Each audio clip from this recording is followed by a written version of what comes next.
I'm Riya Yadav. Welcome to EduCent. I am your science educator for the entire class 9th. Here you will find all the interactive lessons from your NCERT textbook.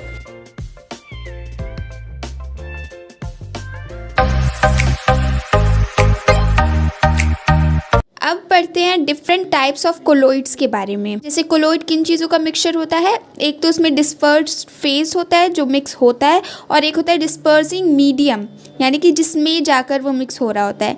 तो अगर liquid gas में जाकर के mix हो रही होती है तो उस कोलोइड को हम एरोजोल बोलते हैं।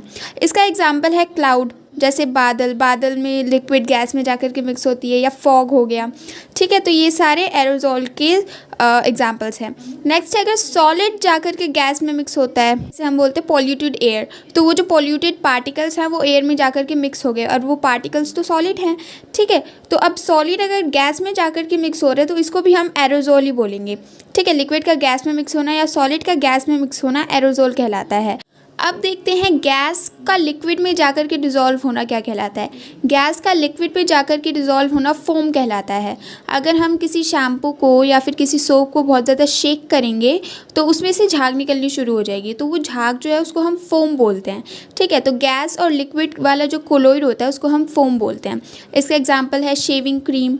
ठीक है, नेक्स्ट है, अगर लिक्विड जाकर के लिक्विड में ही डिज़ोल्व हो रही है तो उसको हम इमर्जन बोलेंगे।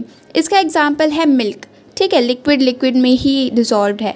नेक्स्ट है सॉलिड, अगर लिक्विड में डिज़ोल्व है तो उसको क्या कहेंगे। अब सॉलिड कैसे लिक्विड में डिज़ोल्व हो सकता है, तो इसका एग्जांपल है मड, जो गीली मिट्टी होती है या जिसको हम कीचड़ बोलते हैं, वो एग्जाम्पल है सॉलिड का लिक्विड में डिज़ोल्व होने का, यानी कि मड जो कि सॉलिड है वो जाकर के वाटर जो कि लिक्विड है उसमें डिज़ोल्व हो गया है, तो इस कोलोइड को हम सोल बोलेंगे। नेक्स्ट है गैस का सॉलिड में डिज़ोल्व होना। अब ये कैसे हो सकता है, सॉलिड में गैस कैसे डिज़ोल्व हो सकती है, तो इसका एग्जाम्पल है जो स्पॉन्ज होता है। स्पॉन्ज जिसको अगर हम कंप्रेस करेंगे हैंड से तो वो कंप्रेस हो जाएगा। वो क्या है, सॉलिड में ही उसके बीच में थोड़ी सी एयर भरी हुई है, यानी कि गैस भरा हुआ है। ठीक है, तो ये गैस का सॉलिड में डिज़ोल्व होना फोम कहलाता है। यानी कि लिक्विड का गैस में डिज़ोल्व होना या फिर सॉलिड का गैस में डिज़ोल्व होना, दोनों ही फोम कहलाते हैं। नेक्स्ट है लिक्विड का सॉलिड में डिज़ोल्व होना। अब ये कैसे पॉसिबल है, देखिए अगर हम किसी जेली की बात करें या चीज़ की बात करें तो वो सॉलिड है, उसमें हमने लिक्विड को डाला हुआ है, तो सॉलिड के पार्टिकल्स ने थोड़ी थोड़ी लिक्विड को अब्जॉर्व कर लिया है।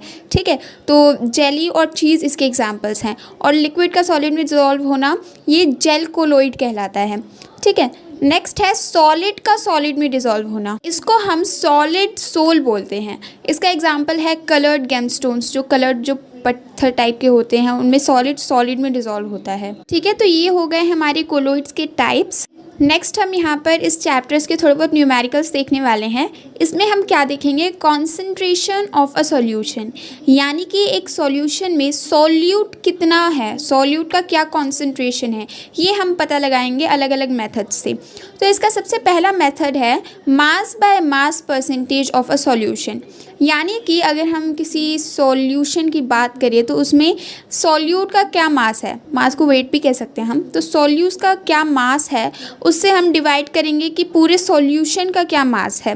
ठीक है, और फिर इसको हम 100 से मल्टीप्लाई कर देंगे। अब पूरे सॉल्यूशन का मास हम कैसे निकालेंगे, सोल्यूट का मास और सोलवेंट का मास, इन दोनों को ऐड कर देंगे तो सॉल्यूशन का मास निकल आएगा, और फिर फॉर्मूला लगा के हम इसका आंसर पता कर सकते हैं। इसको निकालने का नेक्स्ट मेथड है mass by volume percentage of a solution. इसमें हमें मास ऑफ सॉल्यूट और वॉल्यूम ऑफ सॉल्यूशन को डिवाइड करना है और 100 से मल्टीप्लाई कर देना है, तो इसमें हमें परसेंटेज में आंसर मिल जाएगा। अब यहाँ पे जो नीचे मैंने सॉल्यूशन लिखा है उसको हम सोलवेंट भी कर सकते हैं, क्योंकि अगर हम एग्जांपल लेते हैं सॉल्ट एंड वाटर के मिक्सचर का ही, तो वाटर में सॉल्ट डाल देने से जो वॉल्यूम है उस सॉल्यूशन का वो बढ़ नहीं जाता, वॉल्यूम उतना ही रहता है। तो वॉल्यूम ऑफ सॉल्यूशन लिखे हम या फिर वॉल्यूम ऑफ सोलवेंट लिखे, बात एक ही रहेगी। ओके, तो ये हो गया हमारा concentration of a solution find करने के दो मेथड्स। अब हम पढ़ेंगे वेरियस सेपरेशन प्रोसेसेस, यानी कि जो इम्प्योर मैटर होते हैं हैं या जो मिक्सचर मैटर होते हैं उनको हम सेपरेट कैसे कर सकते हैं। दो अलग अलग चीज़ों का मिक्सचर रखा हुआ है एक जगह पे, उसको हम अलग अलग कैसे कर सकते हैं, इसकी बहुत सारी प्रोसेसेस हैं, उनको हम एक एक करके पढ़ेंगे। तो जो सबसे पहला प्रोसेस है वो है फिल्ट्रेशन का। इसमें हम क्या करते हैं, फ़िल्टर पेपर से मिक्सचर को फ़िल्टर कर देते हैं और जो सब्सटेंसेस है उनमें पार्टिकल के साइज़ का डिफरेंस होता है।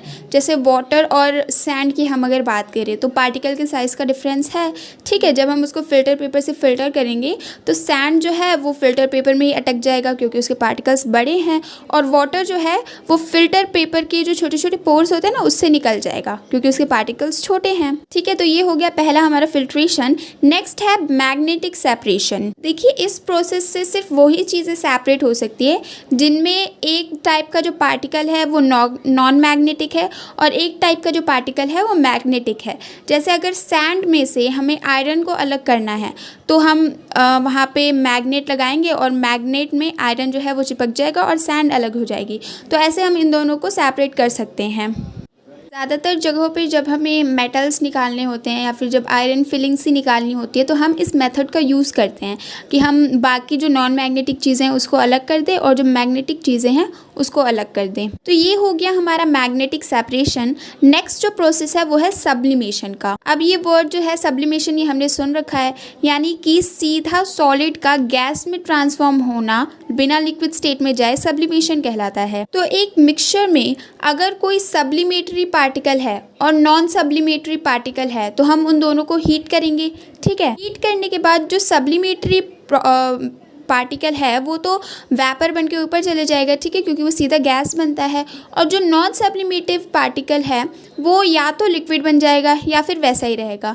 यानी कि अगर हम एग्जांपल लें सॉल्ट और अमोनियम क्लोराइड का, तो ये जो अमोनियम क्लोराइड है ये सब्लिमेटरी पार्टिकल है। जब हम हीट करेंगे तो सॉल्ट तो नीचे ही रहेगा, लेकिन ये जो अमोनियम क्लोराइड है ये वेपर बन के ऊपर चला जाएगा, ठीक है। इससे हम दोनों को सेपरेट कर सकते हैं। और जब वो अमोनियम क्लोराइड वेपर बन के ऊपर चला जाएगा उसके बाद हमने ऊपर से इसका जो ढक्कन है वो बंद कर रखा है, तो फिर ये कूल होके साइड साइड में जम जाएगा, यानी कि सॉलिड बन जाएगा।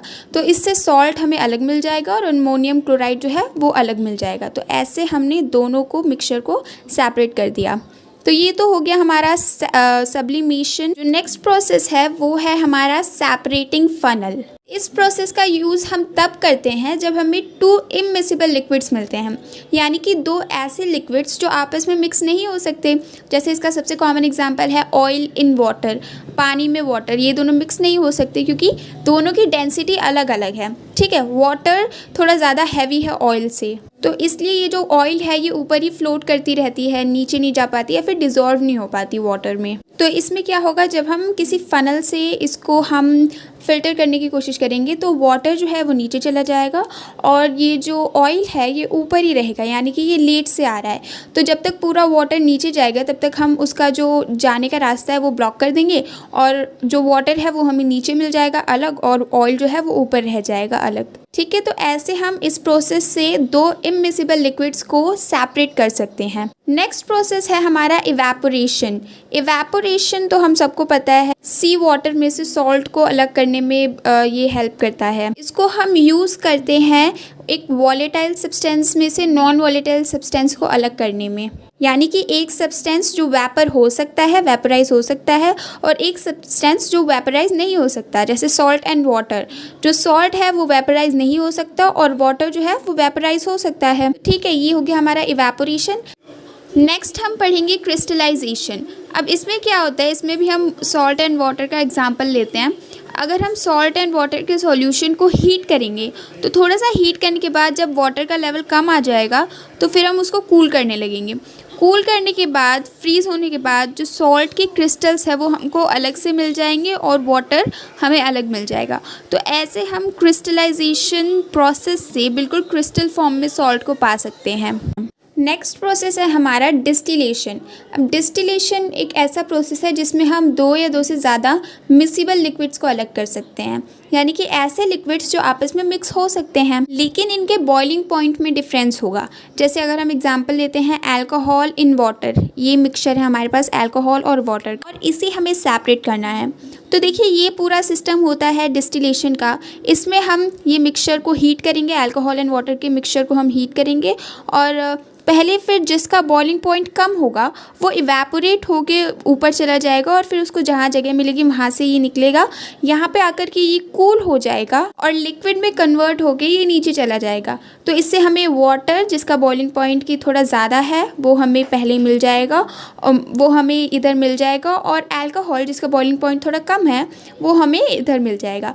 तो ऐसे हमने दोनों मिक्सचर्स को, जो दोनों सब्सटेंसेस है इनका जो मिक्सचर था, इसको हमने सेपरेट कर दिया है।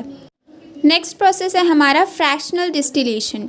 इसमें क्या होता है कि जो दो सब्सटेंसेस का जो बॉइलिंग पॉइंट है उसमें डिफरेंस थोड़ा कम होगा।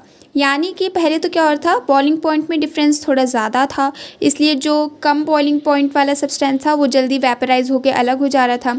लेकिन इस फ्रैक्शनल डिस्टिलेशन में क्या हो रहा है, बॉइलिंग पॉइंट का डिफरेंस थोड़ा कम है। यानी कि जब पहला वेपराइज हो रहा होगा तो बहुत जल्दी दूसरा भी वेपराइज हो जाएगा। ठीक है, हमें जो टाइम है वो थोड़ा कम मिलेगा। तो इसके लिए जो सिस्टम है वो बिल्कुल सेम है, डिस्टिलेशन वाला सिस्टम ही है, बस यहाँ पर एक कॉलम ऐड कर दिया गया है, उसको बोलते हैं फ्रैक्शनेटिंग कॉलम। इसमें क्या है, छोटे छोटे जो है वो पत्थर के टुकड़े आप बोल सकते हैं, ये पत्थर के टुकड़े रख दिए हैं ताकि जब हम हीट करें उस मिक्सचर को तो जिसका बॉइलिंग पॉइंट जल्दी आ जाए, उसके पास तो पावर होगी कि वो उस कॉलम से निकल के फिर जहाँ जगह मिलेगी वो जा पाएगा। लेकिन जिसका बॉइलिंग पॉइंट थोड़ी देर में आएगा वो जो है वो इतना फोर्स नहीं लगा पाएगा कि ऊपर जा सके। ठीक है, जैसे एसीटोन जिसका जो है बॉइलिंग पॉइंट है वो है 56 डिग्री सेल्सियस, और अल्कोहल जिसका बॉइलिंग पॉइंट है 78 डिग्री सेल्सियस। इन दोनों को हम हीट करेंगे तो जो एसीटोन है वो उसका बॉइलिंग पॉइंट जल्दी आ जाएगा, और बॉइलिंग पॉइंट आ गया तो उसके पास पावर भी आ गई, वो जल्दी से थोड़ा एफर्ट लगा के उस फ्रैक्शनेटिंग कॉलम से निकल जाएगा। अब अगर 78 डिग्री सेल्सियस से नीचे किसी भी टेम्परेचर पे जो अल्कोहल है वो थोड़ा सा भी वेपराइज होता है तो उसके पास इतनी पावर नहीं होगी कि वो उस कॉलम को क्रॉस कर पाए, तो वो ठंडा होकर फिर से नीचे आ जाएगा। तो ऐसे हम एसीटोन को जल्दी से सेपरेट कर सकते हैं अल्कोहल में से। ठीक है, तो ये डिफरेंस है। ऐसे हम कम बॉइलिंग पॉइंट के डिफरेंस वाले मिक्सचर को भी फ्रैक्शनल डिस्टिलेशन से सेपरेट कर सकते हैं। हमारा नेक्स्ट प्रोसेस है क्रोमेटोग्राफी। अब ये जो क्रोमा वर्ड है इसका मतलब होता है कलर, और ये जो ग्राफी है इसका मतलब होता है स्टडी, यानी कि कलर से रिलेटेड है ये प्रोसेस थोड़ा। इसमें हम क्या करते हैं, जैसे कोई डाई है जो कि अलग अलग कलर्स उसमें मिक्स हैं, यानी कि कोई कलर जल्दी एब्जॉर्ब हो जाता है, कोई कलर लेट में एब्जॉर्ब हो जाता है, यानी कि कलर्स की सोल्यूबिलिटी का डिफरेंस होता है डाई में। तो हम क्या करेंगे, थोड़ा सा वाटर लेंगे किसी बीकर में और एक ऐसा पेपर लेंगे जिसका जो थोड़ा सा एब्जॉर्बेबल हो, जो वाटर को जल्दी एब्जॉर्ब कर पाता हो। ठीक है, और उस पेपर में हम डाई डाल देंगे। तो डाई डालने के बाद जब वो पेपर वाटर को एब्जॉर्ब करेगा तो वाटर के साथ जो सबसे ज़्यादा सोल्यूबिलिटी वाला कलर होगा वो जल्दी से एब्जॉर्ब हो जाएगा और वो ऊपर आ जाएगा। जो उससे कम सोल्यूबिलिटी वाला होगा वो थोड़ा सा नीचे रहेगा, जो उससे कम वो थोड़ा सा और नीचे। तो ऐसे हम कलर्स को डिफ्रेंशिएट कर सकते हैं। जैसे यहाँ पे दिख रहा है कि एक बीकर लिया हुआ है हमने और एक पेपर है जिसमें डाई रखा हुआ है। तो जब हम उसको वाटर में डिप कर रहे हैं तो उस डाई का जो सबसे ज़्यादा सोल्यूबिलिटी वाला कलर है वो जल्दी वाटर के साथ सोल्यूबिलिटी शो कर रहा है और जल्दी वाटर के साथ डिज़ोल्व हो जा रहा है। ठीक है, और जो उससे कम सोल्यूबिलिटी वाला कलर है वो उससे नीचे दिख रहा है और जो उससे कम है वो उसके नीचे दिख रहा है। तो ऐसे डिफरेंट शेड्स दिख रहे हैं हमें, यानी कि हमने कलर्स को डिफ्रेंशिएट कर दिया। ठीक है, तो ये हो गया हमारा क्रोमेटोग्राफी। नेक्स्ट और लास्ट है हमारा सेंट्रीफ्यूगेशन। अब इस सेंट्रीफ्यूगेशन में एक डिवाइस होता है सेंट्रीफ्यूज नाम का, जो कि सॉल्यूशन को रोटेट करके उससे पार्टिकल्स को उनकी डेंसिटी के अकॉर्डिंग सेपरेट करता है। जैसे अगर हम किसी चीज़ को रोटेट कर रहे हैं तो उसमें जिसका वेट ज़्यादा, जैसे हम बहुत सारे पार्टिकल्स वाले किसी मिक्सचर को रोटेट कर रहे हैं तो उसमें जिस पार्टिकल का जो वेट है वो ज़्यादा होगा वो नीचे जाके सेटल हो जाएगा, जिसका वेट उससे थोड़ा कम है वो उससे ऊपर रहेगा, जिसका वेट उससे थोड़ा कम है वो उससे ऊपर रहेगा। तो ऐसे डेंसिटी के या वेट के अकॉर्डिंग रोटेट करके हम एक मिक्सचर में अलग अलग पार्टिकल्स को सेपरेट कर सकते हैं। तो बस ये डिवाइस भी ऐसे ही करता है। ये ज़्यादातर यूज़ होता है अगर हमें ब्लड के सैंपल्स को अलग करना है। ब्लड में बहुत तरह तरह के पार्टिकल्स होते हैं तो उसमें हम उसको इस सेंट्रीफ्यूज में डाल के रोटेट करेंगे तो जिस पार्टिकल की डेंसिटी सबसे ज़्यादा होगी वो नीचे आकर के सेटल हो जाएगा, और जिस पार्टिकल की डेंसिटी उससे कम होगी वो उससे ऊपर रहेगा, फिर जिसकी उससे कम होगी वो उससे ऊपर रहेगा। तो ऐसे हम इसको सेपरेट कर सकते हैं। तो ये तो हो गए हमारे 10 सेपरेटिंग प्रोसेसेस।